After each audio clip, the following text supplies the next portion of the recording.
What is up, people? It is me, Monster58, and welcome back to another video review. Today we're going to be taking a look at the Transformers Rise of the Beasts Deluxe Class Double Punch. And this is essentially just a recolor, and literally a flat-out recolor, of the Rise of the Beasts Deluxe Class Predacon Scorponok. Now, I do have one criticism already, and that's the name Double Punch. I feel like Double Punch sounds more like Counter Punch, and when you think of a character like Counter Punch, I wouldn't consider a Scorpion to be that. I would have preferred a different name, but maybe that was more insect or bug related, but maybe, I don't know, that was his actual name in the movie. I don't know when it comes to this character in particular, because they never really denoted that besides, like, the Scorponox, really. And so, regardless of the name, let's take a look at the box here, and the box looks pretty good. You can see the nice artwork there of Double Punch. You have the Studio Series 115 Double Punch Transformers. You got the Generations here up as well. You got the Rise of the Beasts logo there.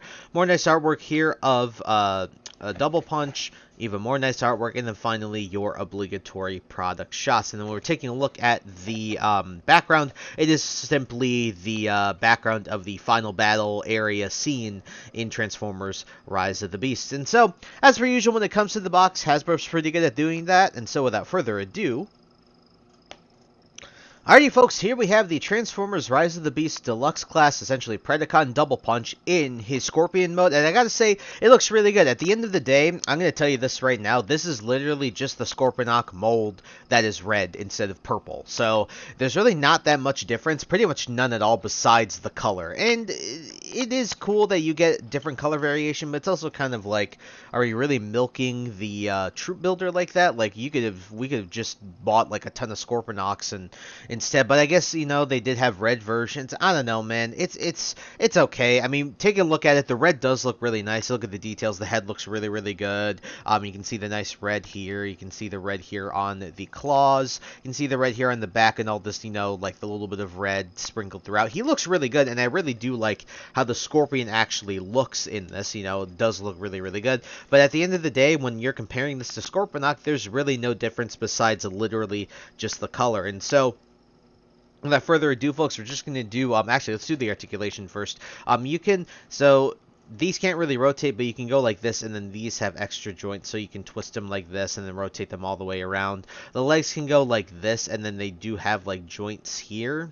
They don't really twist, though. You can really just only do it up and down. And the back legs are also articulated, but I don't like to move them a lot, because they do help with stability. And then this just goes like this. You have a joint here at this part, and one more here, so you can bend here, and you can also bend here. So, when it comes to the articulation, the head can also turn. My bad there. You can do a little bit and turn a little bit side to side. When it comes to the articulation, it's fine, but you're not really going to have a Scorpion in incredibly dynamic poses, and so we're going to do our size comparison. So we're going to set Mr. Double Punch off to the side here.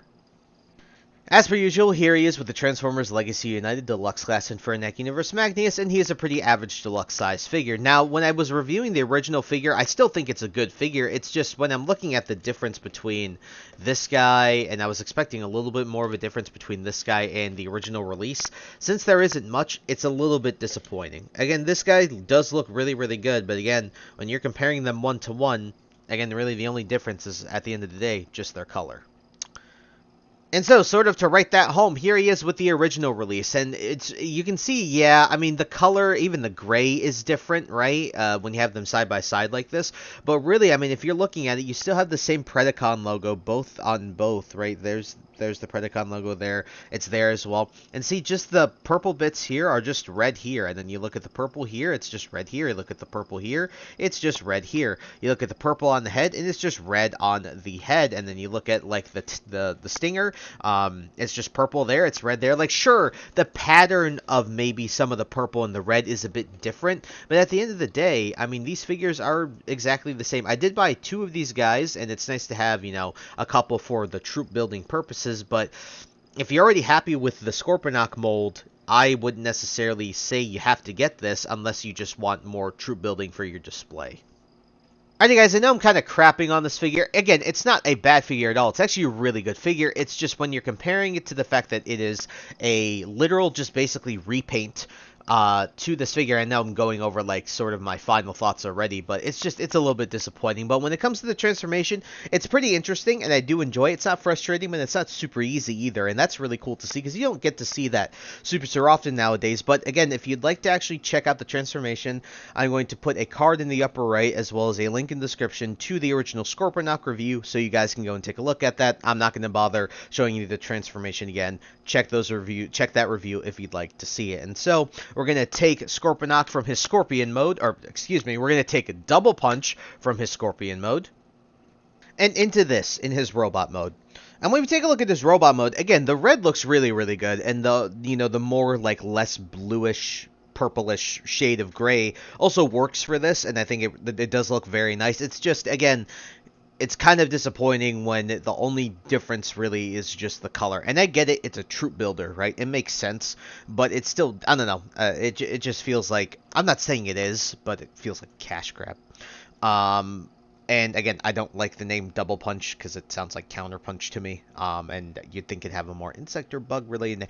Regardless, taking a look at the actual details, this guy looks pretty good. You can see the head looks really good. You can see the very nice molded in detail, nice red there, the gold there for the chest, red across the board, the nice gray. Again, more molded in detail. Looks really nice all around, and the back is pretty good. Like, despite the fact that he doesn't have a clean back by any stretch of the imagination, it still looks pretty good regardless, and so I'm happy with that. And so comes to this guy, not too bad at all when it comes to the looks department. He actually looks really good, just like the original release.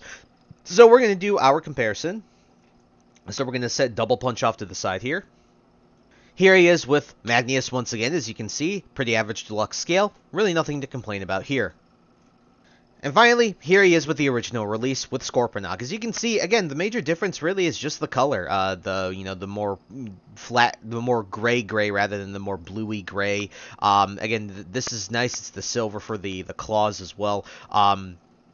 And then you can see the other differences. Again, the way that the red and the purple appear is a little bit different when you're looking at how the paint is applied in like these brushing areas around the legs and whatnot. But overall, these two are pretty much exactly the same, besides the colors, and that's really about it. Again, they look really good together, but at the end of the day, it's just a little disappointing that the only difference really is just that color. But I can see why. It's just, it doesn't make it, for me, any less disappointing. Alrighty guys, it's time for the articulation, and this is where this figure is actually really solid. And so we're going to the head. You're on a ball joint, so you can get some pretty significant left to right, although that tends to happen with this version. There's not really a QC difference per se, but you can get some decent left to right. It's not insanely good, but it's pretty solid, and then you can look up and down with this joint. You have full 360 here at the shoulder. You also have a rotation here at the upper part of the bicep. You have a bend here at the elbow, and then your hands are also on ball joints as well. You have a waist, but it's kind of limited because of how much junk is down here. Even when you remove the tail, it's still not all that great because it gets blocked off like that. You can kick forward, you can kick back, you can rotate the upper part of the thigh, 90 at the knee, and then you do have some ankle rocker, but it's only this and it's not really the heel, which is a bit of an annoyance. But overall, when it comes to the articulation, it's pretty solid for a figure like this. And again, I'm not keeping this guy in his robot mode. I'm keeping him in his scorpion mode because that's how I feel it should be. And so when the articulation in the robot mode, despite it being good, I'm not going to personally find use for it, but it is nice that it is pretty solid. Alrighty, and the last thing we're going to go over is the accessories, and there's only one, and it's just the tail, so you can remove it as I showed you. But what you can do here is you can see there's a peg hole on the forearm, and this is the same on the original as well. All you got to do is bend this peg where it pegs into the back, and then you bend it here, and then all you have to do is attach it to the inner part of the forearm, and then your hand of the figure will slot essentially into these little bits here. So you can see it'll slot like this, and then you do have like a whipping weapon with the stinger part of his tail, and that's pretty damn cool. Like overall, can't really complain about that. Like that's a really cool feature, and it looks like his arm just becomes this massive sword, and so that's really cool. At the end of the day, really cool accessory integration. But yeah, the exact same as it was with Scorponok. Yeah. Alrighty folks, in time for the reverse transformation. And just like before, if you'd like to see the reverse transformation, just click the link below to the Scorponok review and you can see that. It's not really a hard transformation.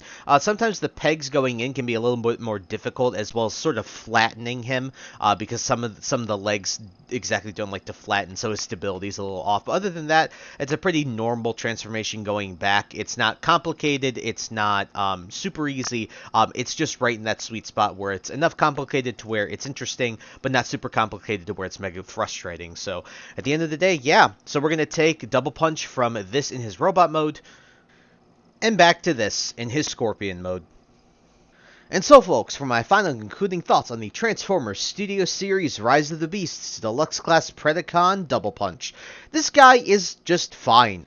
It's just a little disappointing. I was hoping that there was going to be a little bit more of a difference between the molds of Double Punch as well as Scorponok, but unfortunately there really isn't, and the only thing is really just the color, and everything else is literally the exact same, and even the QC really isn't all that different, which is nice to see, but at the end of the day, I wish, that there was some sort of difference when it comes to the actual figure that isn't the QC, but what are you going to do?